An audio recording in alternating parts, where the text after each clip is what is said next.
IMJunwi Prime, otherwise known as IMJunwi Permi, versus Liquid Jinro. Scrap Station. I'm loaded. I'm waiting for the other computers. Now I'm so excited. Well, we've been talking about this map earlier when it was played for Moro, remember? Yep. And we talk about how this map is either a love or a hate for Zerg players versus a Terran, of course. Talking about versus Terran or versus Protoss. So. Yeah, it's definitely one of those maps, like you said, that's starting to not be so good for Zerg anymore, as Zergs have started being able to get to the point in the game where they take that third base a little bit more often. Zergs are kind of looking around and saying, hey, where should I put this thing? So, let's see if Jinro can take advantage of that.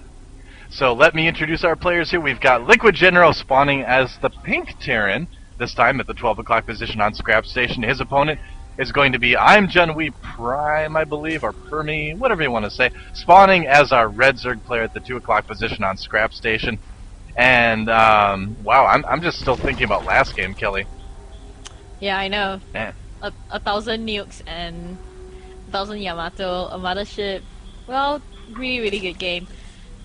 Yeah, it's...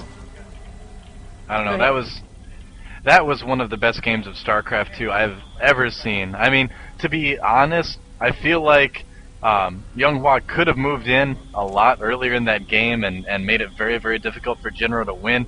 But he didn't. He decided to play really, really defensive, really passively, gave Jinro the time he needed to come back, and come back he did with nukes and battle cruisers and a mothership flying off into nowhere.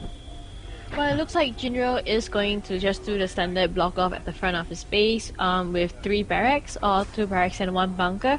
So it's pretty common for a Terran player to do that. I actually thought that he would either be going for Blue Flame Hellion drops, or even if it wasn't Blue Flame, it would have been Hellion's drop, because I see him done it a couple of times versus Zerg on this map. But apparently he seems to be going for that basic bio build, and he has no gas at all. I think he's probably going to do that that typical expand you see a lot of Terran players do, getting 3 barracks and then expanding behind that. Well, getting the command center first and then the 2 more barracks to stay safe. Yeah, we do see the SCV moving over to the natural expansion. There's the command center. So Jinro will be fast expanding this game. No reason in the world not to. He's going to do some scouting of his opponent as well. Younghwa posting lots of gibberish in chat, probably expressing how he feels about last game. I'm sorry, what were you saying, Kelly? Before anything interesting happens, do you know what day it is?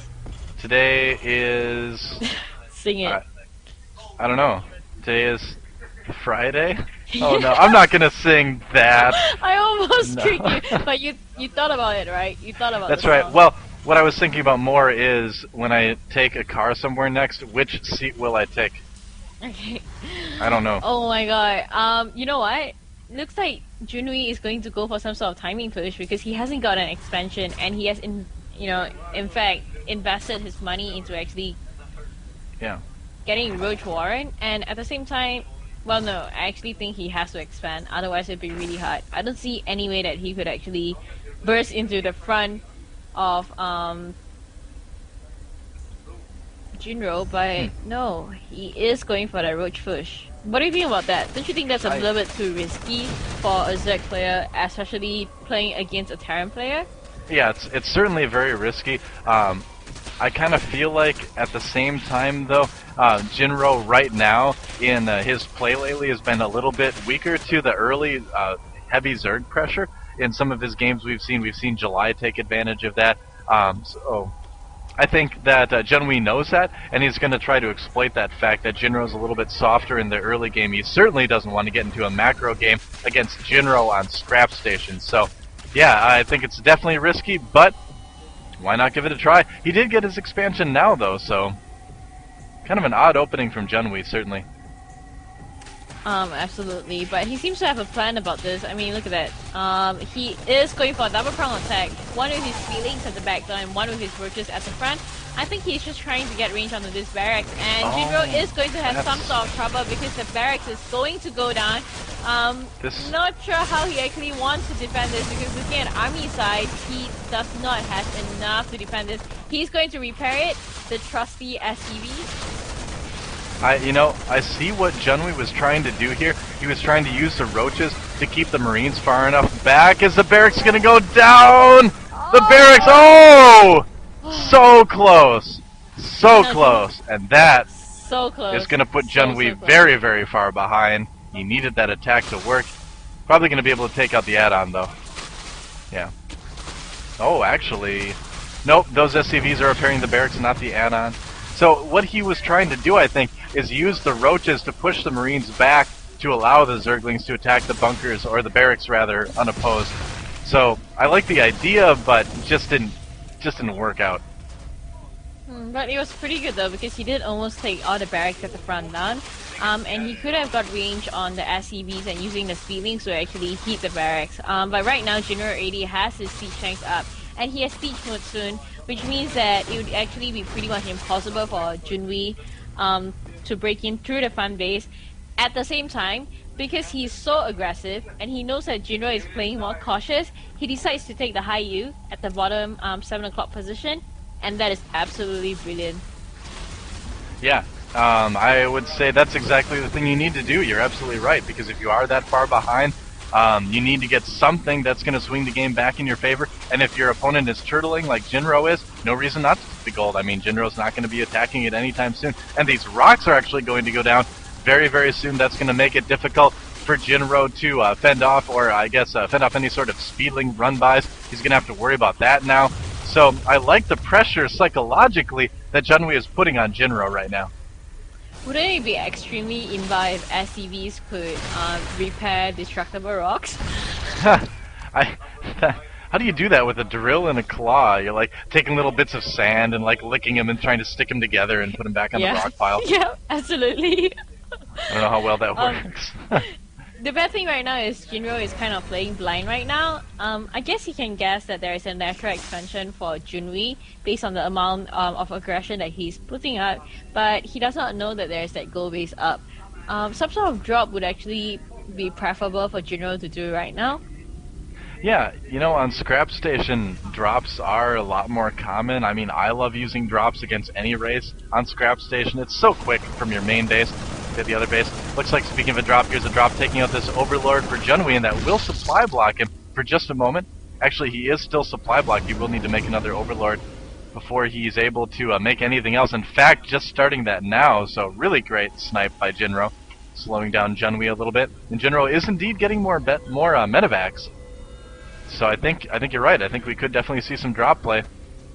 Well, that would be good. And right now he's actually rallying it really far behind. I'm having a look at his ready right now, and he doesn't know that there's a goal, but he is going to see that goal when he is trying to drop, and that would be like a pleasant surprise for him.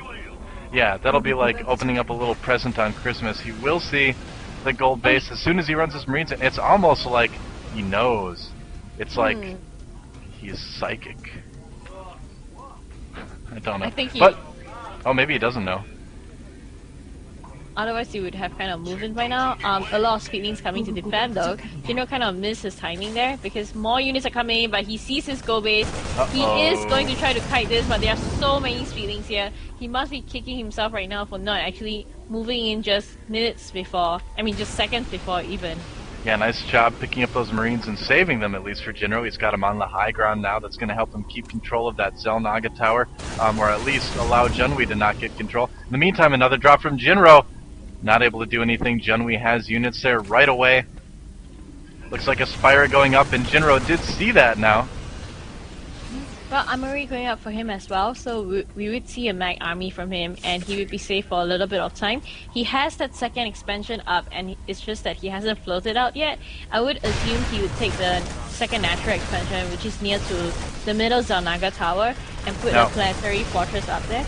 Jinro did drop some siege tanks up at the gold. That gold will go down very, very quickly. And at the same time, another drop going down at the natural from Jinro. This one's going to be cleaned up a little bit quicker, but at the same time, Jinro able to take out that gold base. That is absolutely huge. Junwi now trying to re-expand to the more normal third for Zergs, but it's going to be much more difficult to hold that against any sort of tank aggression coming in from Jinro. So right now, Jinro doing a great job making those drops count. Oh no, losing a medevac though to these Mutalisks. So here's the point in the metagame where the medevacs are going to become a lot less useful. Once Mutalisks hit the field, drops are going to become more or less nullified, unless Jinro's a little bit luckier, including these Vikings taking out Overlords as well. Well, so absolutely, you are right. The moment that Mutalisks are up, that means the Terran player will lose so much more chances in dropping, because Mutalisks are going to patrol all over the place. You can take down your loaded Medivac pretty easily, and most Terran players just don't want to invest in it anymore. Second expansion, however, like you said, is up for Junwi Prime, and it is going to be much harder to hold, based on the fact that it's pretty far away. A lot of banings coming on the way though. No bane speed yet, am I right? No baneling speed quite yet that I know of. Those Mutas getting a little bit too close, but they might be able to pick off a tank. No, deciding not to. Now the big thing here, check it out. Burrowed banelings. He's going to try to lure Jinro over those fairly soon. Yeah, I don't know if baneling speed is finished yet. Let me find the baneling nest. Actually, it has been. Okay, makes sense. Now Jinro did wall off the small sort of choke here beyond the rocks. Jinro will break down the other rocks from the other side. Bro, do you think he would get those burrowed banings off? I mean, as much as I love Jinro, but burrowed banings are always amazing to watch. Yeah, I don't know. It's going to be tough to say. It all depends on if Jinro decides to move out along that path. He may decide to just move this after Junwi kind of takes it out and then move through the middle too. Might fly away those barracks.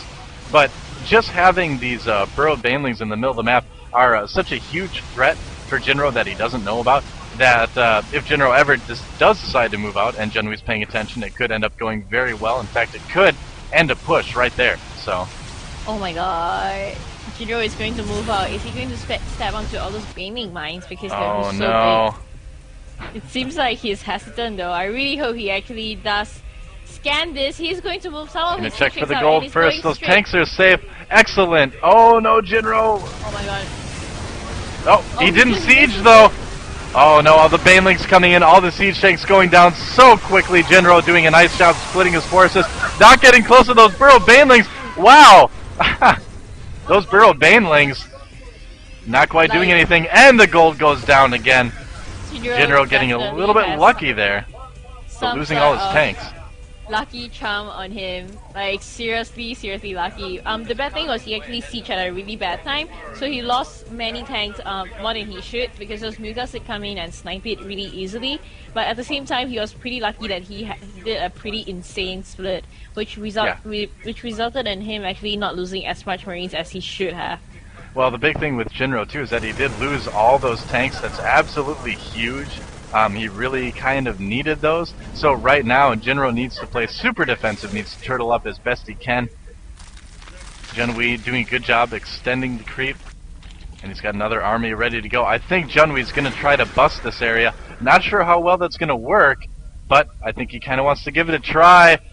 Here comes Junwi. I don't think this is the best idea, and he does turn around, but he loses almost all his banelings before he gets in there. That did not work out terribly well. A burrowed Zergling here.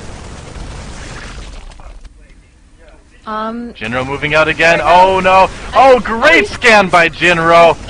Seeing the burrowed banelings. Great game sense from Jinro to scan there first. But there's a ton of speedlings and banelings. Here it goes. Siege tanks were sieged, but there just were not too many of them. I think Jinro might just get overran here. Yeah, it's going to be very, very difficult for Jinro. Trying to split those Marines as best he can. The planetary fortress helping out. Jinro actually surviving with a good amount of Marines. Nice right split now, by Jinro. Getting Nidus Canal, and I think Jinro would be in so much trouble because most of his forces are up front. Oh, another drop from Jinro at the main too. And are we going to see the Nidus boom very soon? We certainly could. That drop taken out. Nidus Worm on the way. There are overlords in position around the map for Nidus Worms to be used. And there's a Nidus Worm. Thanks for putting that right where I had the camera. That works out quite well. Never mind, the camera wasn't on my view. In the meantime, Jinro takes out the gold yet again, but there is a Nidus Worm up at the main base. A lot of Speedlings piling in there. They're ready to go. There's a Nidus Worm. The Speedlings are going to come out right now. There's nothing there to defend against that from Liquid Jinro. He doesn't even have any tanks there. Well, but he has enough though. Well, the thing is, you know what, Doa? He actually lost his tanks twice in a row to a very bad situation where he could actually have been more careful. But Junwi, just being such an experienced player, he moved in the moment Jinro unsieged. So Jinro was caught completely off guard over there. These Speedlings going to clean up a couple Marines here. Jinro finally picking up his command center. He was long distance mining, but he needs to get into position. Now, if Jinro's able to be on essentially 3 bases, this one's almost mined out, so essentially 2 bases against the essentially 1 sort of base that Junwi is on, he's going to try to re-expand here as well. If he can kind of stay up in bases and not lose his tanks again, he can be in good shape. He is getting to siege here. That's going to help, but Junwi just has such a massive Speedling army and a ton of Mutalisks. It's going to be very, very difficult for Jinro to hold this off. These Marines are going to be taken out very, very quickly. Well, I think he still has Taurus in his base, so he will be fine for a little bit. And he has a couple of siege tanks sitting in his base as well. Not really sure why he's sitting maybe 20% of his army in his base, as you can see over here. He has a semi-mech army, which is pretty strong. At the same time, if you look at his Marines, they are upgraded to 2-2. So it is going to be able to do a lot of damage to Mutas. And his Mutas are only +1, +1 attack. Yeah, Jinro's still looking in good shape. There is a huge group of Mutas, though, for Junwi. Where's the Thor? Those Mutas are stacked. Muta's going to be able to take out this middle area, but Jinro does take out the 3rd base. Junwi really doesn't have much of an economy at all anymore. In fact, I think he did lose his spawning pool, too, so no more Zerglings even for Junwi. He's kind of relying on this army, whatever's left of it. He's got a decent sized force of Zerglings, Banelings, a couple Roaches. Jinro with a nice Marine split there. Stimming in to look for the expansion. Sorry, I can barely hear you right now, Kelly. Sorry about that. Okay. Jinro, by actually putting up constant aggression, he has managed to contain Junwi, even though he was being contained at the start. He did lose a lot of tanks, even though he shouldn't have. But at the same time, because he has way more upgrades than Junwi, which this reminds Zerg players to upgrade your stuff. I mean, look at that. Jinro has 2-2 Marines, and his Mutalisks are only +1 attack, which would just die so easily to Marines. Yeah, it's going to be pretty tough. I like this move that Jinro's doing here, too. Trying to get the units to bait back, maybe into the siege tanks. Maybe not. Nope, siege tanks moving back right now. Jinro just completely on top of this game in every way right now. Although, looks like there were some Zerglings brought into this base as well, and more Zerglings burrowed right here to cause more harassment a little bit later. Here comes a good group of Zerglings and Banelings, though the siege tank's not quite getting sieged up in time, but with the split that Jinro did, it's going to be enough. A beautiful split from Jinro, minimizing the damage, but still losing those tanks. Now in the meantime, the Mutas moving into the main base of Jinro, and he doesn't have a lot to defend this. These Mutas are going to be able to wreak havoc. We might end up having a bit of a base trade right now between Jinro and Junwi. Well, Jinro has so much money though. He has like 3,000 minerals and he's still trying to max out his army. He's going to try to move in for this one and he catch all these drones. Nothing is left for Junwi. He has 0 bases. I think, Jinro could actually choose to come and defend this, but he was already too far out. Nothing in his base to defend, but he has way more bases than Junwi, so I think it's safe to say he might take this one. He might. Jinro has a lot of resources. The thing is, though, is that he doesn't have a lot that can deal with those Mutas right now. He needs to keep every single one of those Marines alive if he wants to be able to survive the eventual fight with those Mutas. Jinro just going for a base race right now while he's trying to re-macro as best he can. Taking out this main base of Junwi. Basically, again, a lot of this stuff was rebuilt at some point, but the Mutas just annihilating the main base of Jinro. All the production buildings taken out. Jinro's trying to rebuild them as fast as he can. Look at what he's doing, Doa. He's actually rebuilding a hatchery at the island in the middle. But there's a center tower as well, so that it's... I mean, I'm going to look at Jinro's screen right now. He sees it. he sees that hatchery, so he would be able to take that down later because he does have medivac. There's already a drop there. Yeah. Oh, and that drop is not going to be able to do anything compared to all the drones, all the lings there. Jinro actually in a little bit of trouble, or more than a little bit of trouble. Actually, the medevac's healing through all that. Here come the mutas, though. This is bad news for Jinro. A lot of those units were in the medevac. Thor trying to fire as fast as it can, but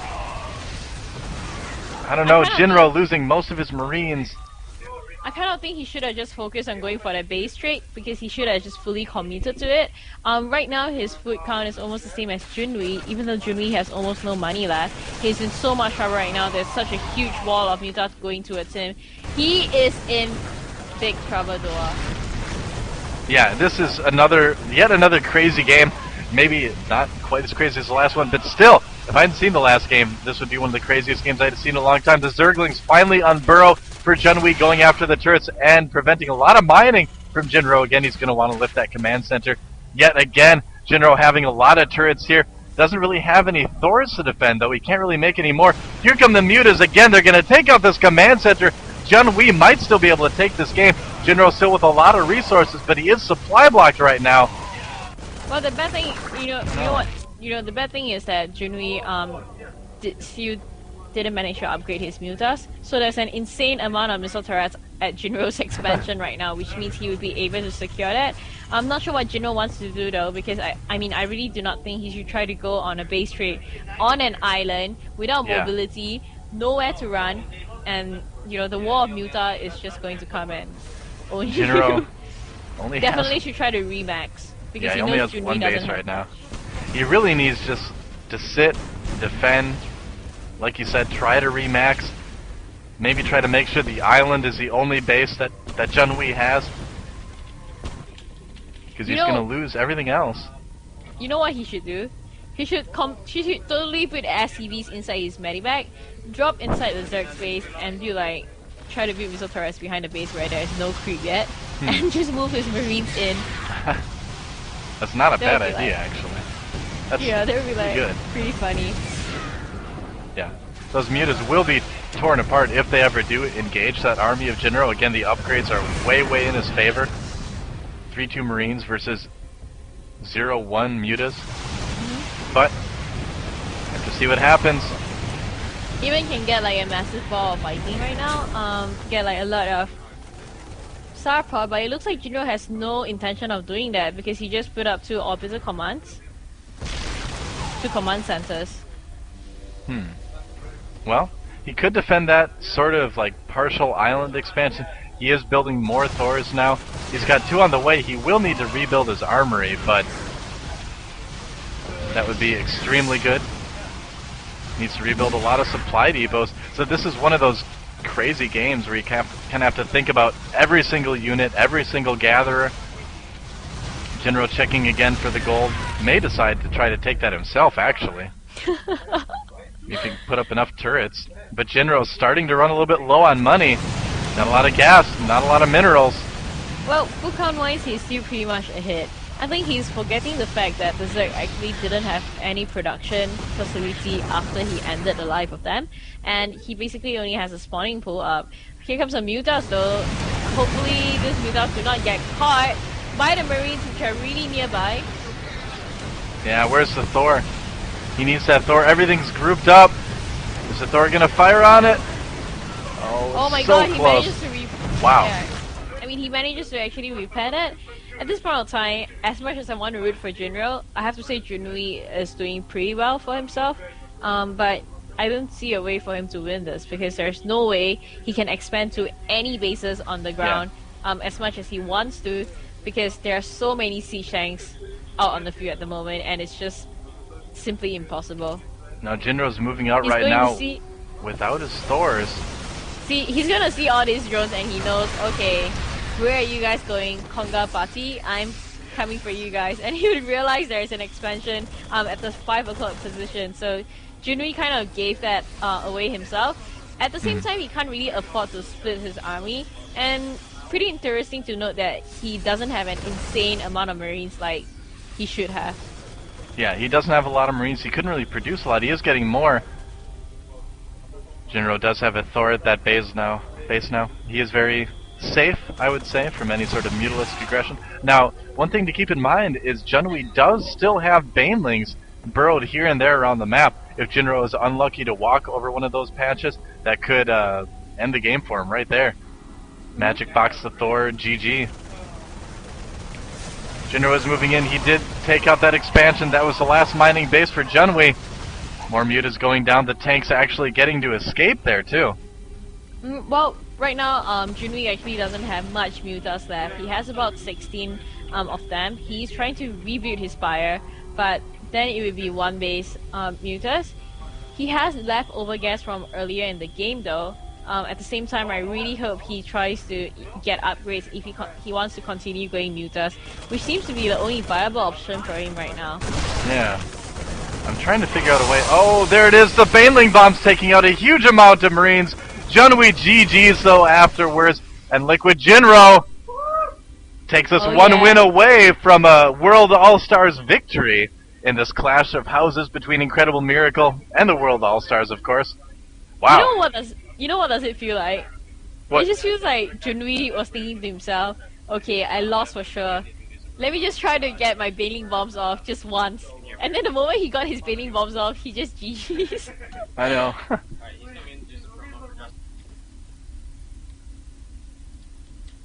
Alright.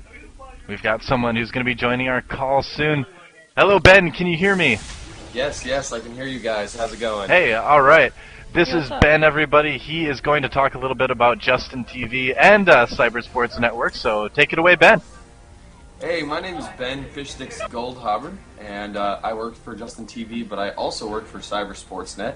I want to just give, for a second, big props, huge thank you to Andrew from CSN, Trevor, Torch, and of course Doa and Kelly. Thank you all so much for making this happen. It was kind of a last-minute thing, but it's really exciting that we were able to get such high-caliber matches for everyone.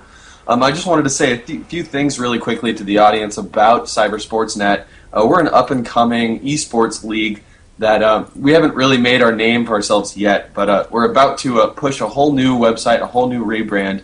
We're very excited about all of that, and we're about to announce a couple tournaments in the near future as well.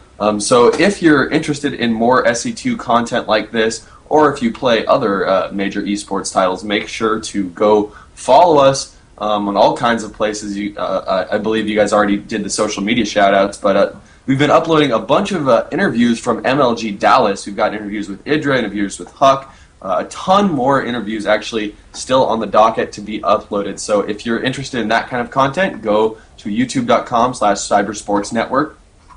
Also, I wanted to give a big shout out to wellplayed.org, a new community site that just launched.